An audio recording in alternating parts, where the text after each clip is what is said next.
Okay, that helps me, so thank you. Okay.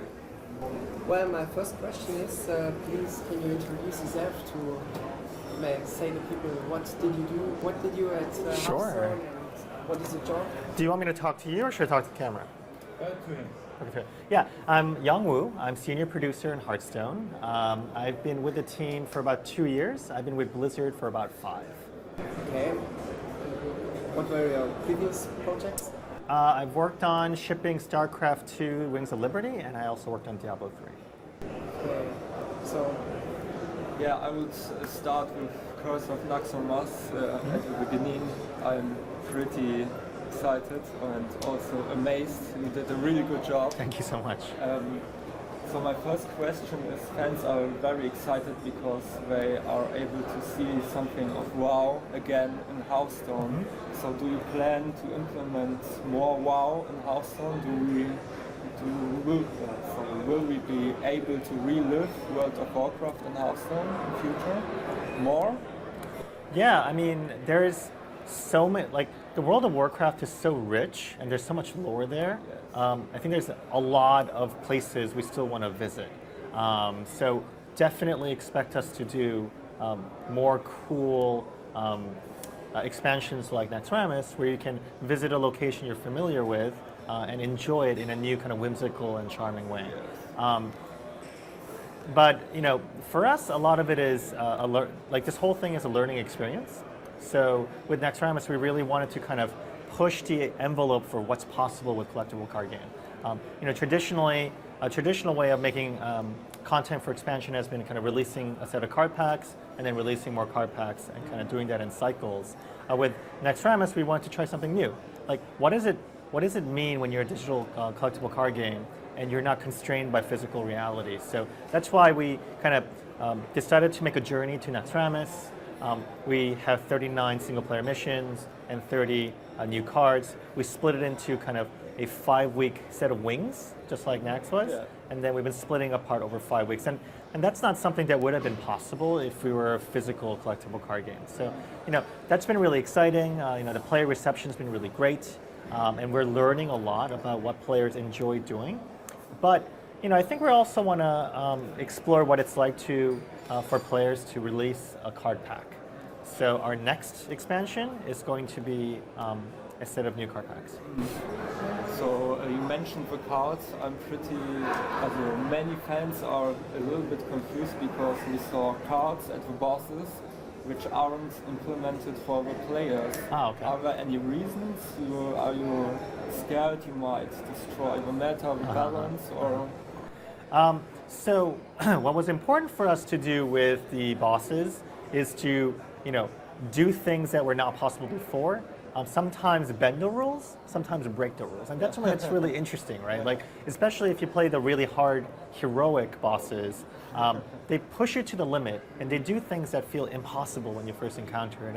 And it's almost like a puzzle where you need to not just look at the decks you've been playing, but look at all of your cards that maybe you haven't looked at before and then figure those puzzles out. And that's really satisfying, right? So, you know, to be able to provide that kind of challenge, we wanted to make sure we can have cards that the bosses can play that are not necessarily going to be in the competitive arena. So, yeah, some of those cards are very overpowered. I will say one thing. I play Priest a lot. I have over 500 wins in ranked mode as Priest. So if you think that's really cool and you want to be able to use some of the cards that the bosses are using, try playing a Priest and put a Thought Steal in your deck. And it's really fun because those cards that you are like, oh my god, that's OP, that's crazy, you can like Thought Steal those cards and play it against him, and I really enjoy that. And also use, I don't actually know the English name, but there is the Faceless Manipulator is another way to go. Yeah, if it's a minion. Yeah, exactly. Yeah. okay, so can you please give us any information about the next big project you're working on after Naxxramas now? Because Naxxramas is released now, I think, and there's 1 or 2 wings missing now. There's one more wing coming, next week. Yeah. So what's the next thing we can wait for? Yeah, like I was saying a little bit, you know, a lot of this is about exploration and looking at what's possible. And then we release it, we see how players are behaving, we get community feedback, and we learn more. And so to us, really, this is a kind of collaborative effort to working together with community to figure out what's fun and what we should do next. So we learned a lot through Nextramus about what an adventure can be like, what works, what doesn't. Next, we want to work on a new set of card packs. Okay. So just like you can get expert card pack right now, there'll be a new expansion card pack for our next set of cards. Okay, so next big thing, new card packs. And do you also explore some new play modes, maybe 3 versus 1 or co-op or 2 on 2 or something like that? Yeah, I think a lot of that stems from the desire to have a little bit more of a social element to Hearthstone. I want to play with my friends. I want to have that kind of collective experience. And to me, that's really important for Hearthstone. I'll tell you something. When we were developing a Hearthstone prototype, and even now, when I get to work, whenever someone starts playing Hearthstone during lunch, and we play during lunch all the time, people would just slowly start gathering around that player. They'd be like, hey, what's going on? Oh, wow, you're rank 13. Okay, oh, you're playing that priest deck. How's it been working out for you? Hey, why did you do that? Play this card, play that card. So you get a lot of backseat driving, and it's a very social and fun collective experience. And so, I think you see that a lot with streaming as well. Where, streaming is really what I just described multiplied by the internet, right? So you have one guy playing and you have 10,000 guys behind him telling him what to do. So to us, that's a very integral part of Hearthstone experience, that social experience. So we want to bring that to the player as quickly as possible. So one feature we are definitely working on right now is the observer mode. And what's going to happen is if all of us are friends and I'm playing a game and you guys come online, you can be like, oh my God, Young's playing. Hey Young, can we come check out your game? And yeah, of course. And you guys can all join my game and then have that same experience of standing behind me, watch my game, give me that feedback. And I think that's going to be a really fun, organic, social experience. So we want to try that first. There are a lot of these other great ideas you talk about, maybe playing at the same time. There are technical challenges to it. There are game design challenges to it. But it is really important for us that Hearthstone is a very social and fun experience. Sometimes you want to go away and do your own thing and have your 8-minute game between interviews and have that quick fun. But if you want to hang out with your friends and play together, we kind of want this to be your first social experience. So we're working observer mode. That's also going to help really, guys like you, make content, all the content providers that are out there. Tournaments. Yeah, tournaments. We want to make streaming easier. So yeah, all together, I think observer mode goes a long way to satisfy all of that, social play, ease of new content. So that's what we're working on first. Will it also be possible to step online? I see my friend is playing maybe I can't talk for 5 minutes, so I can step in, or I have to just wait until the game is finished, and then before the next game starts, I have to join the game. Yeah, so I can't really talk about all the details of how it works, but I will tell you this. I think what you just said, being able to jump in and out, would be amazing, and I would love to do that. I hope so. Yeah. And in the case of mobile, how far are you, which is the status of the Android version? I know iPad is released and you're working on Android, but how far are you? So we have a dedicated mobile team, really talented guys that are focused on making the Android tablet version right now. Okay. It's an active development. Our goal was to get it out the door by end of the year. We're making great progress. We're on track for end of this year. Phones are different because Hearthstone needs a fair amount of real estate to work. If you shrink it into a phone format, we didn't want to just shrink it and ship it the way it is, because we tried it. It's not a great experience, especially for new players. You need a lot of visual information that gets too small. So that's something we also want to do for this year, but it's going to come after Android tablet. Okay. But if you're talking about mobile phones, there are mobile phones which are smaller and which are bigger. When I'm thinking about the Samsung Note, sure, which is like quite phablets. Big, so will it the category of tablets, this phone, or will it the category of mobile phones? That's something we're working out, honestly, and I think they'll get sorted out more soon. Different. Yeah. Okay. And in case of mobile, will it be possible to play it offline maybe? Because when I'm traveling by train, then sometimes there's a mobile network not quite fun. So it would be quite cool to make some new decks or to explore some cards or to test something out. It's something we've been thinking a lot about. Honestly, it's a big technical challenge for us. The game is fundamentally made to be a client-server architecture. Maybe one day, but it's a lot of work. So for now, we're really trying to focus on biggest bang for buck. So, we have a list of things we want to do with Hearthstone, really cool stuff. And, that list is so long, like I couldn't fit it into this room if I were to write it on the floor. So, this is one of those things. Given that it's a really expensive thing for us to pull off, it's not quite in the top tier of things we're looking into. Okay. So, and talking about the rewards, there are some season rewards. You played till level 20, I think, and you get a card back.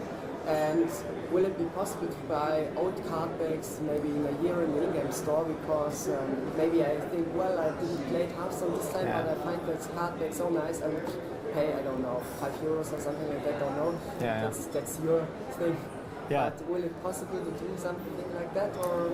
Yeah. I'll tell you one thing is, for us, one of the most important things about Hearthstone is for us to make a collectible card game that's for everyone. Mm-hmm. So there are obviously players who keep playing. They're playing month by month, and we definitely want to reward that, and we want people to feel good about doing that. But you make a good point. Like, what if you join the game later, or what if you couldn't play for a month because you're really busy at school or you're busy at work? That's definitely something we also want to support. We haven't worked out the details of that, but I think you have some really good ideas. Okay. And will there also some different rewards in a year? Because a year long, every month card back, you think, and the 13th month, you say, well, another card back, I have already 12, so... I don't think, I don't know. Like I was saying, this is all like a learning experience, right? I don't know if we would ever get tired of getting new card backs, but maybe we will, in which case, people should provide that feedback, and we'll do something about it. But for me, to me, what's really exciting about card back is that I can express myself, right? Like, where I join a game, and what the player sees is, one of the things you can customize right now is your card back. So I like having more options. Like, even if it's like 13, months from now, I would love to show off my month 2, month 3, because I can tell people, like, oh, how badass is this? But if like month 13 has like, some crazy new card back, maybe it's like Warlords of Draenor theme, like that's awesome. I totally want to use that and show off. So we'll see. Maybe like sometime next year we'll look at it and be like, oh man, we just have too much. I don't think we'll be there, but if we feel that way, then we'll do something different. My thinking was more in the direction, I have a favorite card back, and the new one or the older ones are not so cool for me, so I will only play with that card back. And is there another option to customize it a little bit, or will there different rewards be in case of I have a favorite one and I take this all the time for sure, and I don't want a new card back because they... Yeah, that's something we can consider. That's the thing. Yeah, I look at all the card backs our artists are working on, and they're freaking cool and I really don't awesome. Want to say that, yeah. No, so what I'm saying is, you might think you have your favorite now. I will be surprised if you don't have a new favorite by next year. But we'll see. That's true. Maybe you're a legendary player and you're running your legend card back all the time. I don't know. True. Go ahead. Might I ask you something? Okay. I wanted to ask you some personal questions. Okay. For example, I always wondered, did you had a situation you said, okay, I released a new card, maybe in the original Hearthstone, and the players did something cool combo you never thought about, and you said, oh man, they did a badass job because they combined that two cards. Did you ever had such a situation, maybe? We always... So we have a world-class balance team. We take balance very seriously. So we have a dedicated balance team where we hired all these veterans from CCG veterans. And at this point, I can proudly say, I think we have one of the best CCG balance team in the world. So they obviously play with all these cards a ton, and we make sure that everything is within a certain parameter. So it's fun and balanced. But of course, players do things that are never expected, and always blows my mind. And one of the things that I guess I could say personally is, there are players out there who kind of come up with these crazy combos that, you know, maybe are not even practical, but then they do it and it like, you know, they makes us think, oh my God, I guess that's possible. Like, you know, there are videos out there of people doing things to get themselves to like 10,000 armor. You know, like, you know, you have to kind of collaborate with each other, and it's not a serious game. Or, you know, I play a lot of priests. You know, this really amused me is when they get like a light well up to like 1600 strength, 1600 health, you know, by doing crazy things. So whenever people come up with these crazy, weird situation, it always like, I'm always excited to see it. I think there was another one that went around the internet recently, which was a guy playing like 6 Leroy Jenkins. Yeah. I thought that was hilarious. I mean, it's totally impractical, but really You funny. mage card With duplicate, yeah, exactly. All that stuff is really cool.